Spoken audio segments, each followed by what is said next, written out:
I'm a huge George Washington stan. He is by far the single most important and greatest president we've ever had, even more so than President Lincoln.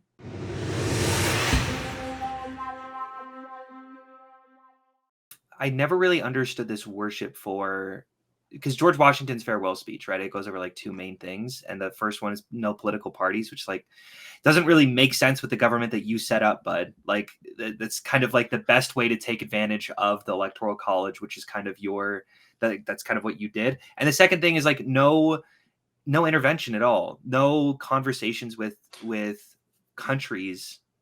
What?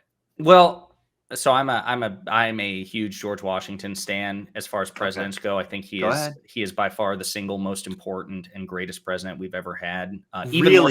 Even more so than President Lincoln. Yes. Okay. Because it's really predicated on the Cincinnatus principle that two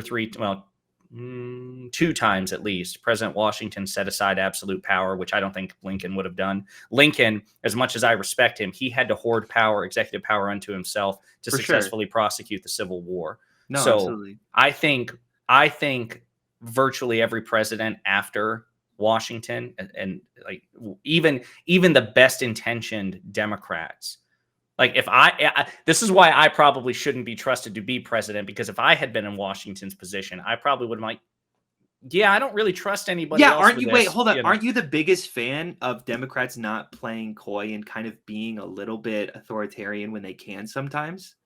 Yes, but that's only as a matter of real politic, right? I love the idea that we don't have to do that, and somebody who tried to set up a system where that wasn't possible. That's where I admire Washington.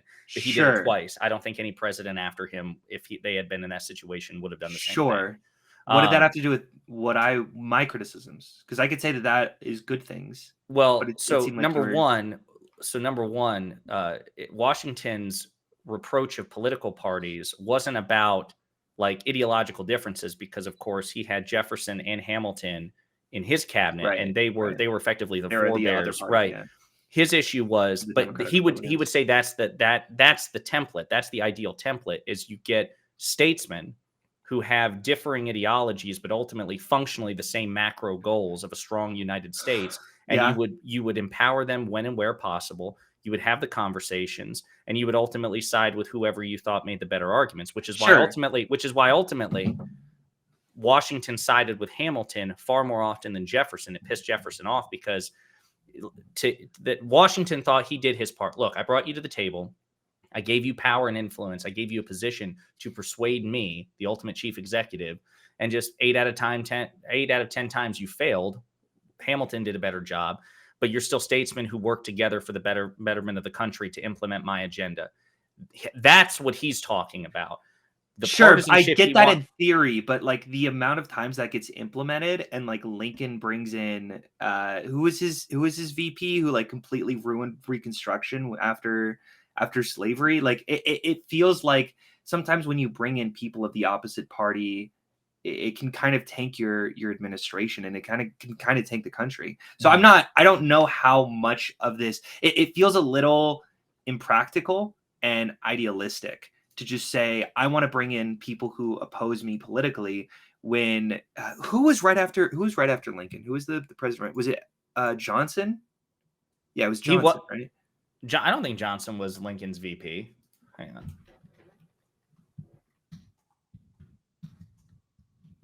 It was Johnson. I don't know. Was it? Andrew Johnson. Yeah, Andrew Johnson. That's why it was Johnson. Yeah. Okay. So it was Andrew Johnson. No, it wasn't. Right? No. Wait a minute. Oh, he had two. Okay. The last one was Johnson. I apologize. Go ahead. Yeah, you're right. I was wrong. No. But like Andrew Johnson was like, he was the Democrat, right? He was the other political party. Right. And I know your opinion that Democrats are always better than Republicans. Well, modern Democrats. Nice try, buddy. Nice try. Yeah.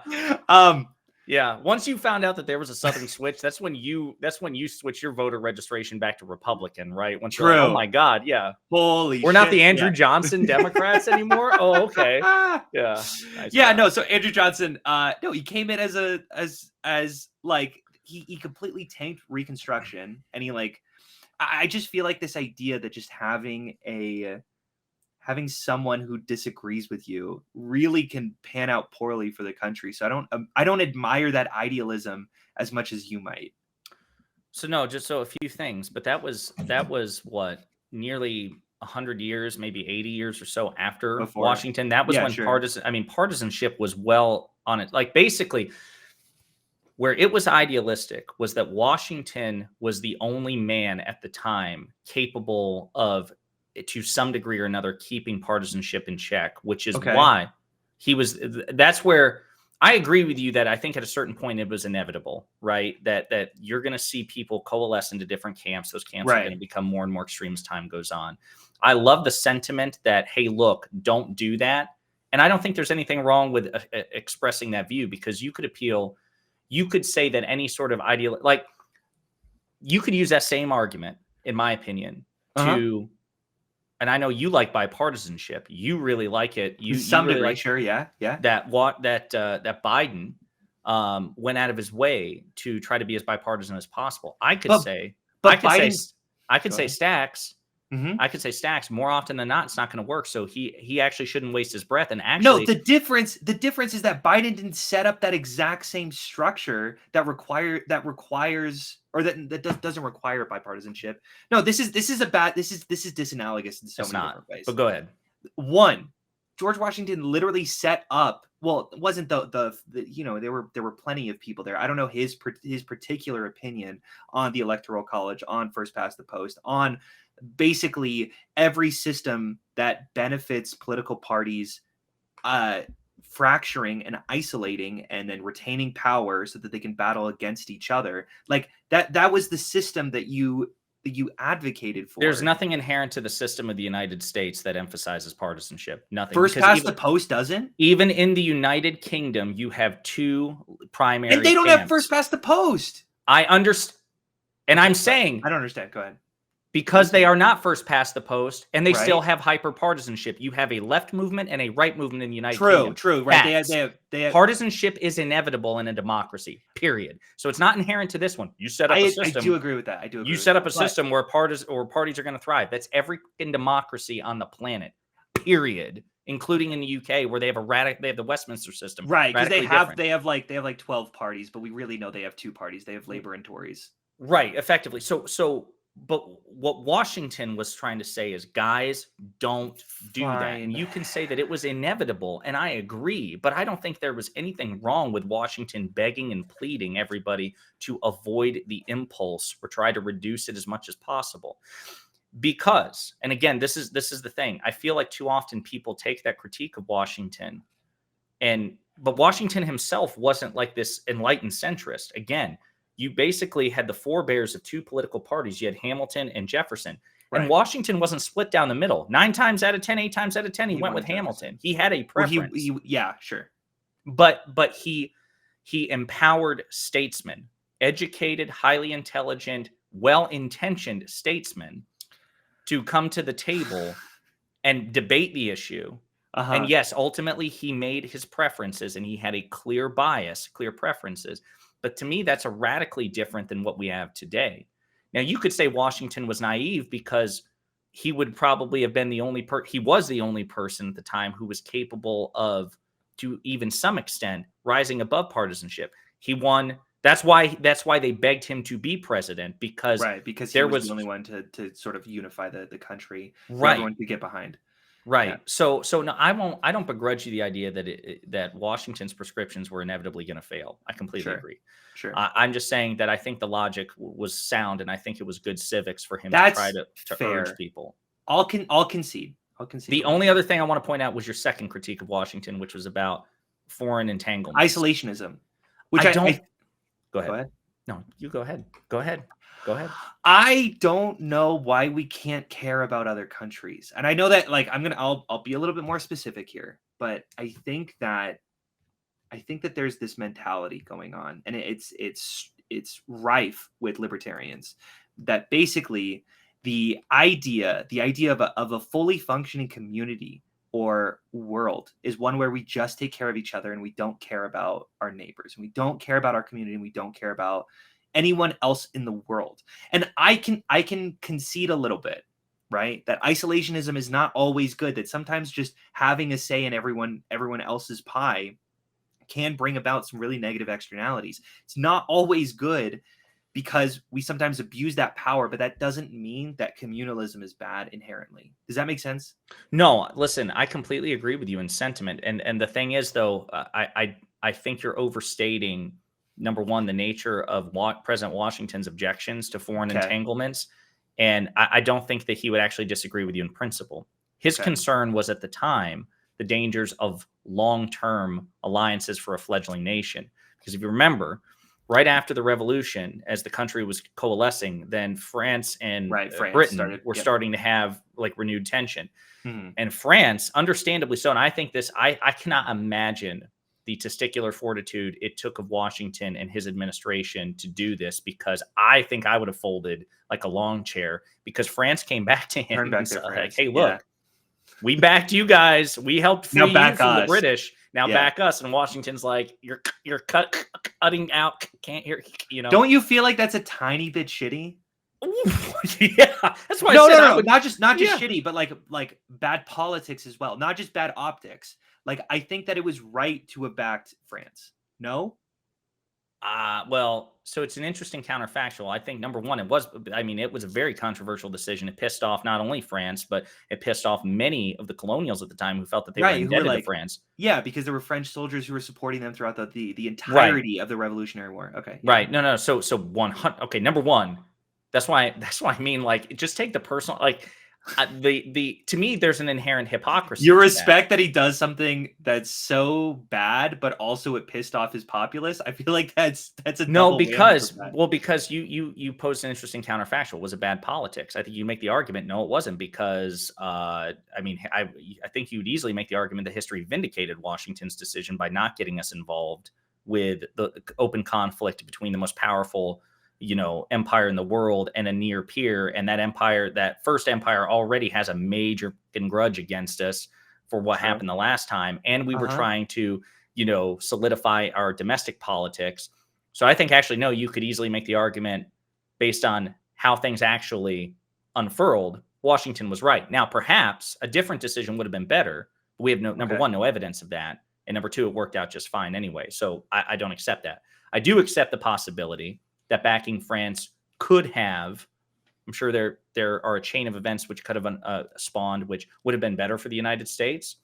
But again, that's a counterfactual we couldn't possibly know. I do agree it was personally shitty. I do agree it was hypocritical. And number three, I do think that there was a risk associated with it, because now you've already pissed off Britain with the Revolutionary War. Yeah. And now you've potentially pissed off France too, which is our closest ally at the time. Right. But I think Washington's logic was sound. Like, look, man, we need a reprieve. We need a breather. We're really not in a position to do anything. We're a fledgling nation trying to get off the ground. We kind of got to focus. Like, our house was torched. We need to focus on rebuilding before fighting other fires. I think that was his logic. Sure. What I'm going to say, I'm going to criticize one thing that you said, which is history vindicated George Washington's decision. One, that's not how vindication works. You can't look at it after the fact and say, look, we know that was the right decision because things worked out well. We don't know in the other universe where this occurred that things worked out well as well, but even better, right?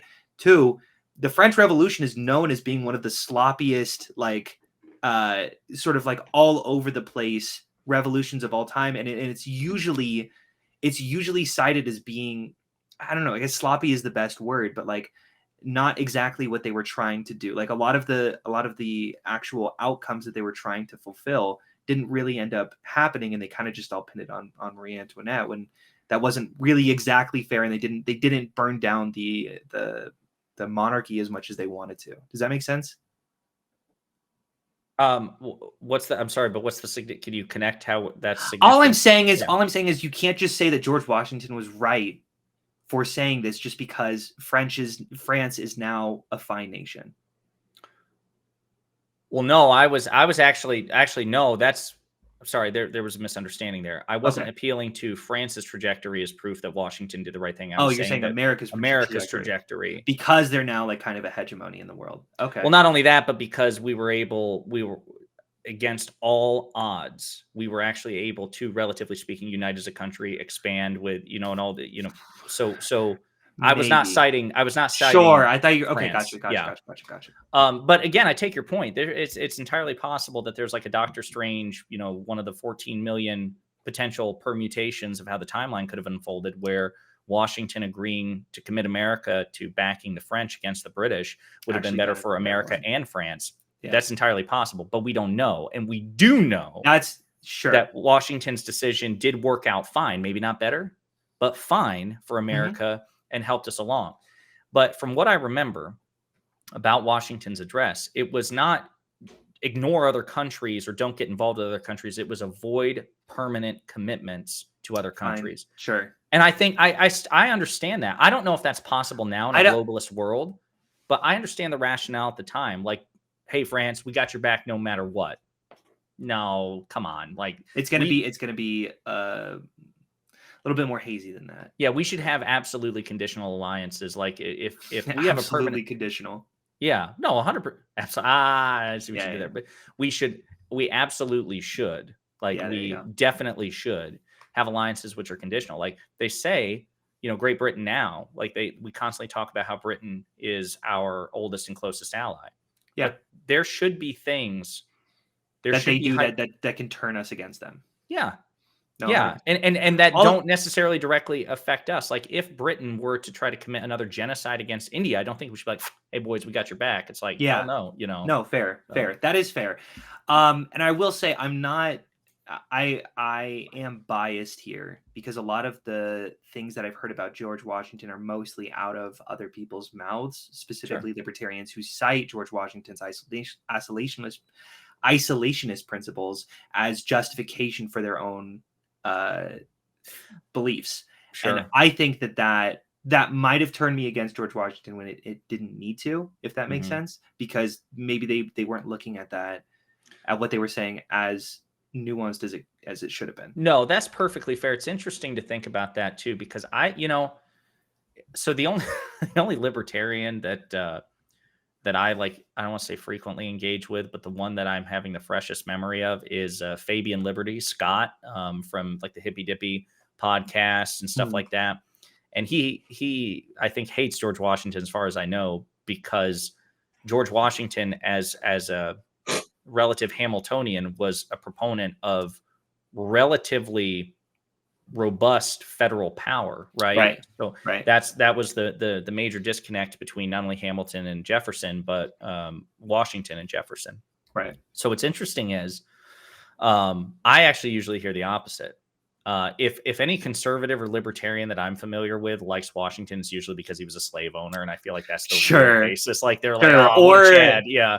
Or it's mostly because America has almost got this hard on for George Washington. So, because they love America, they'll just like, and because they always cite like early America as like the time when it was like pure and fresh and good. So they'll just go first president. That seems good to me. And then just like almost like this lazy correlation between Washington the figure and America the idea, even 230 years after his administration. Kate, I mean, well argued, but the thing about it is he's fascinating to me. Actually, that was the most recent nonfiction book that I finished, and it was about 2 months ago, and it's called You Never Forget Your First. It's a biography of Washington written by I think her name is Amy Coe, C-O-E. She's a female historian. It's exceptionally well written, and it's a very unapologetic view of Washington's foibles and his strengths. Like she covers quite a bit, I think, as much as anything, like the fact that Washington was a slave owner. Yeah. Because there's this idea that Washington was like this great emancipator before Lincoln. He really wasn't. Right. Now, over time. Right. It was like during his retirement, right, that he like finally gave in. Well, so actually it was interesting. It's kind of yes and no. So we have evidence to believe that Washington, for most of his life, that we have records of, that he personally was disgusted by the practice of slavery. That he recognized that it was a moral failure and that he did not want the practice to expand. So in some ways, kudos to you, Mr. President. But that motherfucker still owned slaves. Yeah. till the day he died. And his thought process was, I need them because Mount Vernon is in tatters, and I helped finance the Revolutionary War. I'm taking an ass kicking. Basically, he compromised his principles for the sake of financial expedience, which is disgusting. 100%. You don't get I don't give you a ton of credit because you were intelligent and empathetic enough to recognize that. In fact, it's probably worse. Yeah, right. And like you acknowledge that, like, hey, maybe this is a human being, and maybe it's not that great that I own this human being. And as a matter, but I got to get rich. So what are you going to do? And as a matter of fact, not only, as far as I know, in his lifetime, he only freed. And I want to make sure I get this right. I know there was something unique about this particular act, but I think it's the only person that he freed during his lifetime directly was one of his aides during the Revolutionary War, who was a black man. I think he freed him. And he did say in his will that he wanted his slaves freed upon his death, but his wife, Martha, kept them enslaved after he died. Oh, I see. So again, Washington knew it was wrong, but he, out of laziness and cynicism and just human selfishness, kept his slaves. So he doesn't get like a ton of credit. You know what I mean? Like Ben Shapiro and others are like, Dennis, if you watch anything about Washington on Dennis Prager, like as somebody who is kind of, like you said, presidentially, I am a Washington stan. When I watch a Dennis Prager video about George Washington, it makes me so mad and I'm so disgusted. No, I'm like, for dude. Sure. It's like, oh, come on, man. I never read any biography of George Washington, but my brother did, and he sort of talked about how ruthless of a general he was. That like he would hang people who deserted, and like really was aggressive towards pretty much anyone who didn't side with him during the war. And he was like, look, we got to get people in line, and yeah, he was blisteringly aggressive. I didn't know that because so this is a relatively short biography. I mean, it's fairly digestible, and it covers both his origins all the way up. I mean, past the generalship, presidency, until the day he died. So it covers all of it in a relatively small scale. Hey, you. Thanks for watching. If you liked the video, and I hope that you did, please hit the like and subscribe buttons below.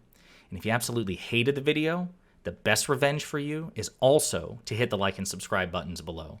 That'll teach me. If you want to share an opinion or share some feedback, go ahead and leave a comment, all right?